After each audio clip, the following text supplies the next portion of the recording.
Hello' guys, আপোনালোকে চাই আছে মই আহিছোঁ তুলসীবাৰীলৈ এটা ছেকেণ্ড হেণ্ড দোকানলৈ। এতিয়া মই দোকানৰ ভিতৰলৈ সোমাই গ'লোঁ। আপোনালোকে চাই আছে এখেতে আপোনাৰ দোকানী হয় আৰু আপোনাৰ এইকেইটা আপোনাৰ ছেকেণ্ড হেণ্ড মোবাইল হয়। এইবিলাক এতিয়া আপোনাৰ আইফোনো আছে, চাই লওক আপোনাৰ। তো বহুত মোবাইল আছে ইয়াতে, আপোনাৰ ষ্টক এভেইলেবল ষ্টক আছে।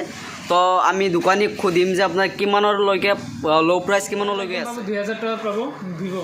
হয়, আপোনাৰ ভিভো এইটো আপোনাৰ 2000 টকা হয় ন? আচ্ছা, এইটো আপোনাৰ নিউ কণ্ডিশ্যনে আছে ন? কণ্ডিশ্যন একদম নিউ আছে। আচ্ছা, তো আৰু আপোনাৰ লাষ্ট আপোনাৰ ৰেট ওপৰত কেনেকৈ আছে আপোনাৰ? ওপৰত ধৰা আপোনাৰ 40,000 লৈকে ছেকেণ্ড হেণ্ড মোবাইল পাব। 40,000 লৈকে 40,000। তো একবাৰ মোবাইলটো আপুনি দেখাব নেকি? দেখাই আছোঁ।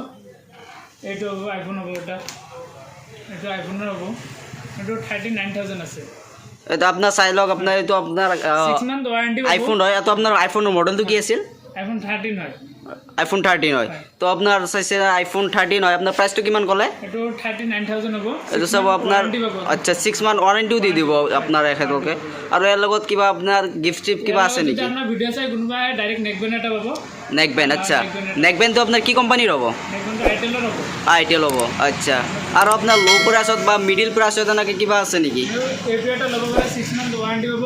নতুন দাম এইটো 27,000 টকা আছে। আমাৰ তাত 16,500 টকা পাই যাব। 16,500। এইটো আপোনাৰ 6 মান্থ ৱাৰেণ্টি পাই যাব।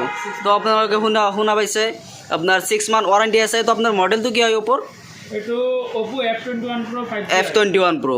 এইটো আপোনাৰ নতুন প্ৰাইচ কিমান আছে? 27,000 টকা আছে। 27,000 টকা নতুন। এইটো ভিভোৰ মাল হ'ব এইটো। আচ্ছা, এইটো কিমান আছে? এইটো আমাৰ পৰা যদি একদম কমতে হ'ব ধৰক।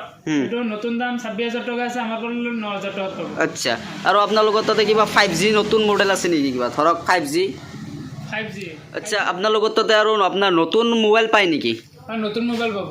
আচ্ছা, নতুন আপোনাৰ কি ব্ৰেণ্ডৰ মোবাইল আছে? এইটো অপো আছে, ভিভো আছে, ৰিয়েলমি আছে, ৰেডমি আছে। আচ্ছা, আইটেল পাব। তো আপোনাৰ এইবিলাক কি নতুন ফোন হয় নেকি চব? হয়, নতুন ফোন এইবিলাক চব। আপোনালোকে চাই আছে আপোনাৰ নতুন ষ্টক আপোনাৰ বহুত আছে। আপোনাৰ অপোৰ পৰা, ৰিয়েলমিৰ পৰা, ভিভোৰ পৰা আপোনাৰ গোটেইখিনি ষ্টক। আৰু আপোনালোকৰ চাই আছে আপোনাৰ ষ্টক ছেকেণ্ড হেণ্ডৰ বহুত আছে। আপোনাৰ ভেৰাইটিজ ষ্টক আছে। আপোনাৰ যি আপোনাৰ কোনোবা যদি বিচাৰে যে ফাইনেন্সত ল'ম, এইটো আপোনাৰ ফাইনেন্স হ'ব নেকি? আচ্ছা, আপোনাৰ ছেকেণ্ড হেণ্ড মোবাইল লাগে, টিভি লাগে, ফ্ৰিজ লাগে, সাউন্ড সেট লাগে, যিকোনো বস্তু লাগে, আৰু আমাৰ ইনভাৰ্টাৰ সেট লাগে, আমাৰ সব এভেইলেবল ফাইনেন্স। আচ্ছা আচ্ছা, তো ধৰক ডাউন পে'মেণ্ট এইবিলাক কিমান কি দিব লাগে? ডাউন পে'মেণ্টটো এতিয়া ফাৰ্ষ্ট টাইম আপোনাৰ চিভিলৰ পৰা ডিপেণ্ড কৰিব। আধাৰ কাৰ্ড নম্বৰ চাব লাগিব। আচ্ছা আচ্ছা, চিভিলটো চাই ল'ব। আচ্ছা, -1 থাকে চিভিল, তেনেহ'লে আমি ফাইনেন্স কৰি দিম। আচ্ছা আচ্ছা আচ্ছা, মানে আপোনাৰ ধৰক আগতে কোনো লোন লোৱা নাই, একো লোৱা নাই, একদম নতুন লোন ল'ব আহিছে, তথাপি আপোনাৰ সি পাই যাব ন? তাৰমানে আপোনালোকে শুনা পাইছে যে আপোনাৰ যিকোনো আপোনাৰ কাষ্টমাৰ হয়, ধৰক আগতে কোনো লোন লোৱা নাই, সেইটো কাষ্টমাৰৰ এটা আহি কেনে ফ্ৰী নাযায়, এখেতসকলে দি দিব বুলি কৈছে। তো আপোনাৰ ধৰক আপোনাৰ ডাউন পে'মেণ্ট কিমান মান আহি যাব? ডাউন পে'মেণ্ট ধৰক -1 থাকিলে ধৰক 30% মান আহিব। 30% আহি যাব। ডাউন পে'মেণ্ট আহিব। আচ্ছা আচ্ছা।